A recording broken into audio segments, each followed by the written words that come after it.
Brass Facts here. This is my preview of the Steiner PX4I 1-4X LPVO. I'll be dividing this into 3 sections.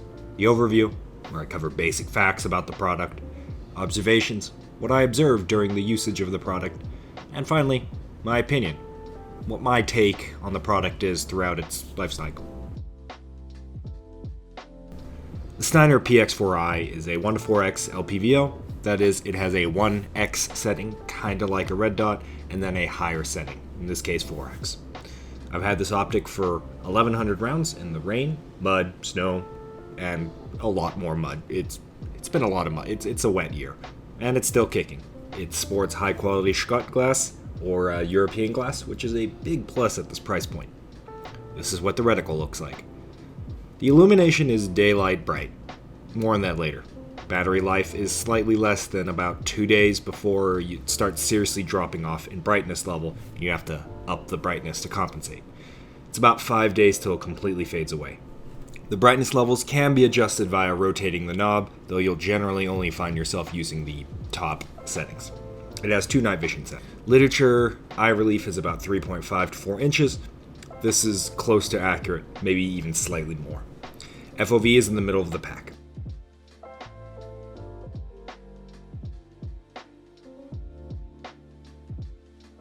Weight is once again in the middle of the pack at 17 ounces, maybe even a bit on the lighter end of things. Most models come with a throw lever. It's fairly tough to rotate without one, but not Razor HD tight. You can get it done, but if you want to go fast, you're going to want a throw lever on it. Price is confusing at the moment. Original street price when it came out was $500 or less. Now even Steiner's listing it at $839, MSRP $920. I bought mine for $550, so most of this review is going to be reviewing the Optic as the context of a sub $650 Optic or so, maybe even $700. Hey, if you're new here, consider subscribing. These videos cost a lot of time, money, effort, and ammo, all of which are pretty short supply right now. A simple click on that subscribe button makes it all worth it. It helps small channels like mine grow. Hey, thanks. Back to the video. Out of the gate, the glass is excellent. Like, really good, actually. Being European glass, it's about as good as it gets, which is really rare for a sub $1,000 optic, even in 2021. Remember, my main rifles are ACOG or LCAN equipped, and I was never left wanting with this. Reticle is fine. I wouldn't really want to use it beyond 300 yards. On that note, here's footage of me using it at 320 yards. The lines are a bit thick, but honestly at 4X you're struggling to target ID out that far, so I was shooting at 4-inch targets as well, so the targets were being obscured a little bit. On normal human-sized targets, I would have been able to feel much more comfortable going out farther. Now 1X, it does its job acceptably well. There are strong steady lines to guide your eyes to the center, though there are much better reticle options out there in this regard when you don't use the illumination. However, when you use the illumination, it takes this reticle from alright to very good. On that note, brightness is very good, excellent even, especially for the price bracket. I'm spoiled by LCANs, which are red dot bright, brighter than an Aimpoint Pro. The Steiner is bright enough that I'd call it daylight bright, but barely. This still puts it ahead of most everything in this price bracket, where a claimed daylight bright is basically just daylight noticeable, which is not very useful.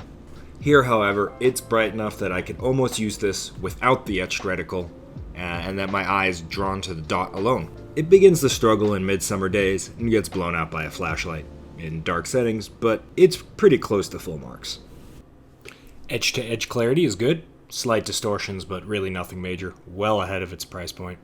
1X is also great. Slight distortion, but really only noticeable when you look at the laser unit. If you don't have a laser unit, you can barely tell outdoors. Once again, well ahead of its price point. Setting under nods was as expected. It works as well. In a pinch, I guess. Eye box is fine. Tight forward and back, but not extremely so. Roughly ½ an inch. Left and right is about what you would expect. Nothing to stand out. You get a shadow after about 1/3 of an inch if I had to put a number on it. Okay, for the part where I earned those downvotes. Alright, on to opinion. Once again, we're in the value budget category here, so price is really important. I'm viewing this as a $650, maybe $700 optic. As mentioned, these used to go for about $500, which is utterly amazing. $650 is still reasonable, and potentially it might still be worth it at $750 or so. These things are selling for about $800 new, which is approaching just save your money and buy a Razor HD category. I always knew guns as a hobby was drug tier level money, but this is getting a little ridiculous.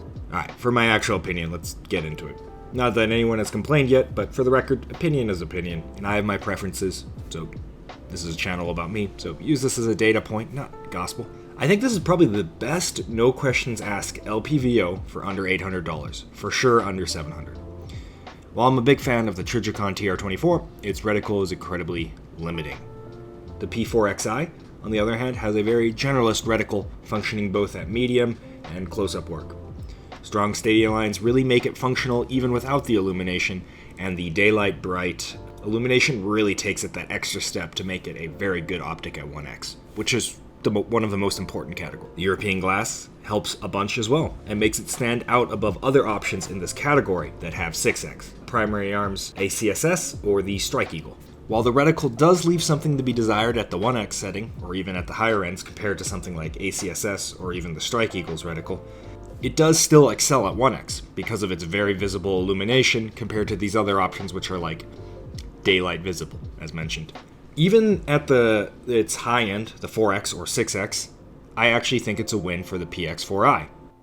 No, this isn't common core at work. I actually know 6x is more than 4x. However, due to the glass clarity.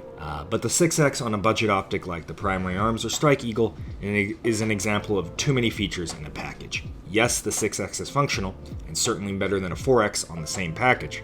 However, if you have inferior glass, the 6x on the primary arms is actually not as good as the 4x on the PX4I due to clarity difference.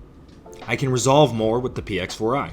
It's kind of like digital zoom, right? More zoom isn't always better. You're not gaining more out of it. Remember, the point of magnification is to gain information, and clarity is a very important part of that equation. Anyway, that was my thoughts when I was shooting these literally side by side. Speaking of shooting them side by side, I'll have a primary arms review beginning the process here quite soon. In short, the PX4I is an excellent generalist package for an LPVO under $1,000. It ticks all the correct boxes and doesn't tick the ones that don't matter as much, thus bringing it in at a budget price point. Steiner actually did right here. They chose to make an optic for the shooter, not the sales department that want as many features as possible packed in. By doing this, you get an optic that is actually daylight bright, excellent glass, durable package, and good clarity, all for a great price point. I know this sounds like a sales pitch, but for the people that have been here for a while, you know I'm willing to trash on subpar products or overpriced products. Steiner included, actually. But for once, I think Steiner did it right here. Alright, that's been some brass facts for you.